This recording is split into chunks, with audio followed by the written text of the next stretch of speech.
السلام علیکم ورحمۃ اللہ وبرکاتہ۔ دوستو کیسے ہیں آپ سب؟ امید کرتا ہوں کہ سب خیر و عافیت سے ہوں گے۔ دوستو آج میں بتانے والا ہوں کہ قرآن کو خوبصورت آواز کے ساتھ کیسے ہم پڑھیں گے۔ قرآن تو ہر کوئی پڑھتے ہیں، ہم بھی پڑھتے ہیں، آپ بھی پڑھتے ہیں اور لوگ بھی پڑھتے ہیں، لیکن ہر ایک کا طریقہ مختلف ہوتا ہے، ہر ایک کا آواز اور انداز مختلف ہوتی ہے۔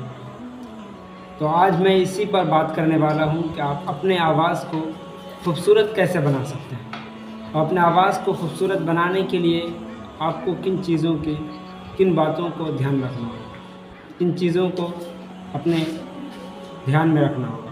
تو چلیں شروع کرتے ہیں اس بات کو۔ تو دوستو قرآن کریم کو خوبصورت آواز سے پڑھنے کے لیے آپ کو سب سے پہلے تجوید کا خیال رکھنا ہوتا ہے۔ تجوید جیسا کہ واو مدہ، یا مدہ، مد اور گنہ، اگر آپ ان کا خیال رکھ لیتے ہیں تو آپ کو قرآن کریم خوبصورت آواز سے پڑھنے سے کوئی نہیں روک سکتا ہے۔ اگر آپ اپنے آواز کو خوبصورت بنانا چاہتے ہیں تو آپ کو اس کے لیے سب سے زیادہ اگر کسی چیز کا ضرورت ہے تو وہ ہے تجوید۔ تو چلیے آج میں آپ کو دو طرح سے قرآن کریم پڑھ کر کے سناؤں گا، ایک خوبصورت آواز کے ساتھ اور ایک نارمل آواز کے ساتھ، پھر بات کریں گے آپ سے۔ اعوذ باللہ من الشیطان الرجیم، بسم اللہ الرحمن الرحیم،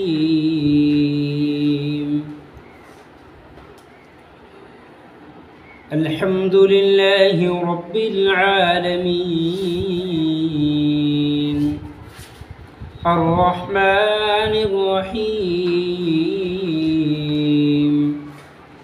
مالک یوم الدین، ایاک نعبد و ایاک نستعین، اہدنا الصراط المستقیم،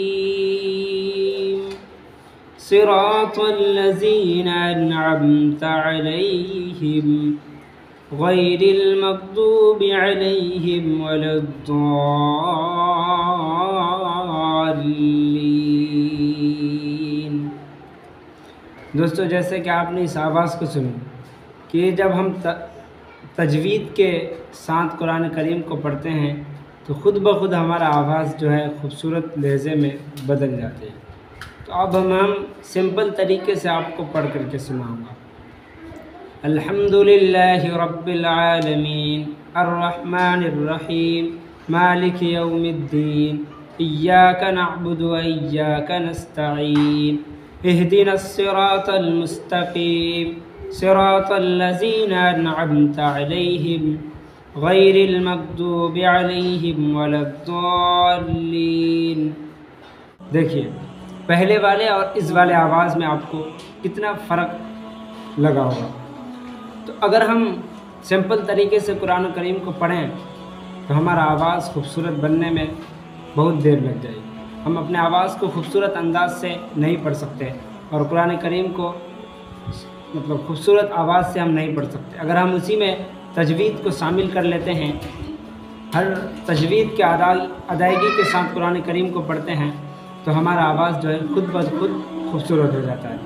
تجوید میں آپ کو سب سے زیادہ دھیان رکھنا ہوگا مد، گنہ اور یا مدہ، واو مدہ، اور آپ کو زبر زیر پیش جو ہے ان کو کھینچنا نہیں ہوگا۔ اگر آپ زبر زیر پیش کو کھینچ دیتے ہیں تو آواز آپ کا خود بخود بگڑ جاتا ہے، آواز آپ کا خود بخود خراب ہونے لگتا ہے۔ اسی لیے آپ تجوید کے ساتھ اگر قرآن کریم کو پڑھنا چاہتے ہیں تو آپ کو تجوید یاد کرنی ہوگی، اس کے لیے آپ کو نورانی قاعدے کے ساتھ ساتھ قرآن کریم کو پڑھنا ہوگا۔ ہمارا آواز بہت خوبصورت ہوگی اور پڑھنے کا مزہ بھی آئے گا۔ اگر آپ چینل میں پہلی بار آئیں تو چینل کو سبسکرائب کر دیں، اور ویڈیو پسند آئے تو ویڈیو کو لائک کر دیں۔ پھر ملیں گے نیکسٹ ویڈیو کے ساتھ، تب تک کے لیے اللہ حافظ، السلام علیکم ورحمۃ اللہ۔